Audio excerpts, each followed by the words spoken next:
ഇയാളെ എന്ത് കിട്ടിയാലും തിന്നും. അത് എന്താണെങ്കിലും കുഴപ്പമില്ല. ഇപ്പൊ കയപ്പയ്ക്ക തിന്നുകൊണ്ടിരിക്കുന്നുണ്ട്. കയപ്പയ്ക്ക എന്താണോ കഴിക്കാൻ പറ്റുന്നത് അതെല്ലാം പുള്ളിക്കാരൻ തിന്നും. കഴിക്കാൻ പറ്റാത്തത് ട്രൈ ചെയ്യുകയും ചെയ്യും.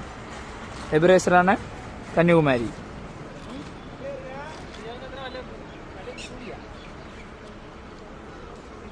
എങ്ങനെയുണ്ട് കയപ്പയ്ക്ക?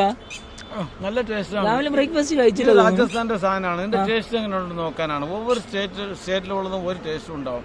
പക്ഷേ ഇത് കുറച്ച് കയ്പ് കൂടുതലാണ്. നല്ല ടേസ്റ്റാണ്. ടേസ്റ്റാണല്ലേ? അപ്പൊ അതിന് സീഡൊന്നും കളയണ്ടല്ലേ?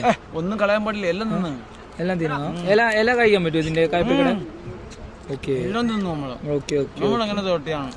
അപ്പൊ ഇത് ഭക്ഷണത്തിന് വേണ്ടിട്ട് നമ്മൾ നടക്കുന്നതില്ല. എന്ത് കിട്ടുന്നോ തിന്നു. അത്രേ ഉള്ളൂ. Okay okay. അല്ല ഇതിപ്പോ തിന്നണോണ്ട് വയറ്റിന് തണുപ്പായിരിക്കും അല്ലേ? അല്ല എന്തെങ്കിലും അസുഖം ഉണ്ടെങ്കിൽ തീരും. എന്തെങ്കിലും ബാക്ടീരിയ ഉണ്ടെങ്കിൽ ഒത്തിരി ദിവസം ട്രാവലിംഗിലും ഉണ്ടായിരുന്നു. എന്തെങ്കിലും വൈറസ് ബാക്ടീരിയ ഉണ്ടെങ്കിൽ എല്ലാം ശരിയാവും. Okay okay okay. അപ്പോൾ ഇത് മറ്റേ ഡൈജഷന് ഈസി ആണ് അല്ലേ ഇത് കഴിച്ചാല്? Okay okay okay okay.